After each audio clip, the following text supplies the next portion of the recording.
Washroom নাই, হ্যাঁ, যার ফলে লোকদের আরাম হয় না। এগুলো অনেক সমস্যা আছে, এগুলো আমরা দেখবো যে কি করা যায়, যে এই জায়গাগুলা কার, এখানে পরিকল্পনা কি, গভর্নমেন্টের পরিকল্পনা কি। নিঃসন্দেহে আমাদের বিএনপি এখানে নিরঙ্কুশ সংখ্যাগরিষ্ঠতা অর্জন করেছে, তারা সরকার গঠন করবে।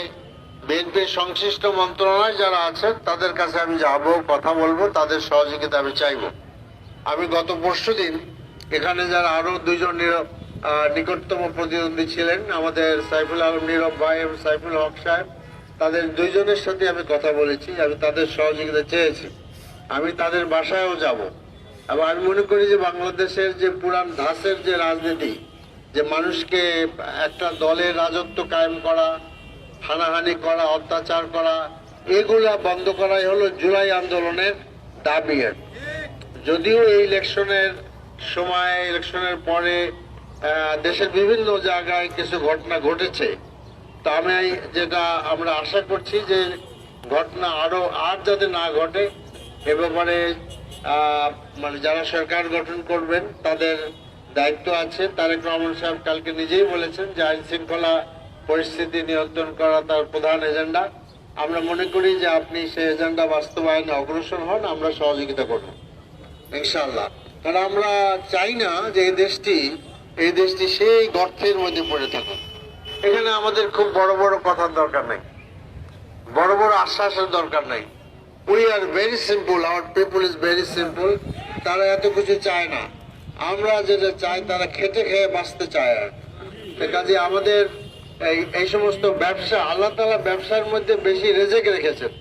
কাজে সেই রেজেককে যারা তালাশ করে খাচ্ছেন তাদেরকে সহযোগিতা করা আমাদের সকলেরই দায়িত্ব।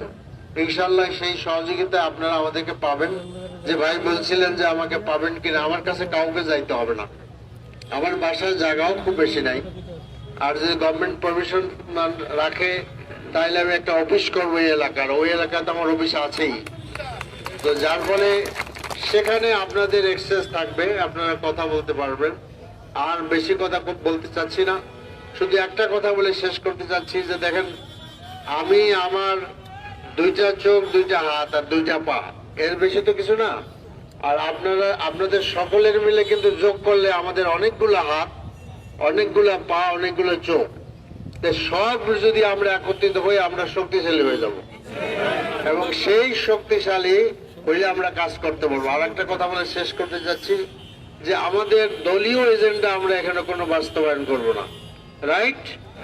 আমাদের দলীয় এজেন্ডা একটাই, আমরা আগেও বলেছিলাম, আমাদের আমিরও বলেছিলেন যে চাঁদাবাজ মুক্ত একটি বাংলাদেশ গড়া। এটা আসলে ব্যবসায়ীদের সমস্যা তৈরি করছে, ভোক্তাদের সমস্যা তৈরি করছে। কারণ ব্যবসায়ীরা তো বোকা না, আপনি যখন চাঁদা দিবেন তখন চাঁদার পয়সা তো আপনার লাউয়ের উপরে, টমেটোর উপরে, আপনার বিভিন্ন সবজির উপরে বসে যাবে, তখন এই সব জিনিসের দাম বেড়ে যাবে। তার কাজে যদি ব্যবসায়ীদের আমরা ট্যাক্স করি, তো ব্যবসায়ীরা আমাদের উপর ট্যাক্স করবে। আমি কি এটা তো বোকাও বোঝে। তো কাজে আসেন আপনার, আমি খুব খুশি এবং আমি খুবই দুঃখিত যেখানে আসলে সামিয়ানা টানানো যেত, আপনারা আরাম করে বসতে পারতেন। তো এই জন্য আমি মাপ চাচ্ছি আপনাদের কাছে একটুর জন্য। ভবিষ্যতে ইনশাআল্লাহ আমরা আরো সুন্দরভাবে বসবো এবং প্রয়োজনে রাত্রে বসবো। অবশ্য রাত্রে আপনারা মেলা ব্যস্ত থাকেন। তো আপাতত এই কথা বলে শেষ করছি। ইনশাআল্লাহ বিভিন্ন সমিতি আছে, তাদের মাধ্যমে বসতে বসতে আমরা একটা সলিউশনে পৌঁছাতে পারি নাকি এটা চেষ্টা করব। আর পরিশেষে বলতে চাচ্ছি যে আল্লাহ তাআলার কাছে আপনারা দোয়া করেন, আল্লাহর কাছে দোয়া করেন যে আল্লাহ তাআলা কারণ বাজারকে তুমি চাঁদা মুক্ত করো, কারণ বাজারের পরিবেশকে তুমি ভালো করো। সারা জাতি কিন্তু এটা চাচ্ছে যে কারণ বাজার মুক্ত হোক। একটা গ্যারান্টি তো আপনারা পাইলেন যে আমি চাঁদা নিব না, চাঁদা আমাদের লোকেরাও নেবে না, এই গ্যারান্টি তো পাইলেন, যেটা আপনারা আগে পান নাই। কাজে এই গ্যারান্টি আপনারা পেয়ে গেছেন। কাজে এটা তো মনে হয়, আমার মনে হয় চাঁদাবাজ মুক্ত করার 50 ভাগ কাজ হয়ে গেছে, 50 ভাগ করে হয়ে গেছে।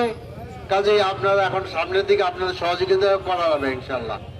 তো আপনারা সবাই আমার জন্য দোয়া করবেন যেন আল্লাহ তৌফিক দান করেন। আপনাদেরকে সকলকে অনেক অনেক ধন্যবাদ জানাচ্ছি, শুভেচ্ছা জানাচ্ছি এবং আমার বক্তব্য শেষ করছি। আমার তৌফিক ইল্লা বিল্লাহ। আসসালামু আলাইকুম ওয়া রাহমাতুল্লাহ। সুবহানাকা আল্লাহুম্মা ওয়া বিহামদিকা আশহাদু আল্লা ইলাহা ইল্লা আনতা আস্তাগফিরুকা ওয়া আতুবু ইলাইক। আপনাদেরকে অনেক অনেক ধন্যবাদ।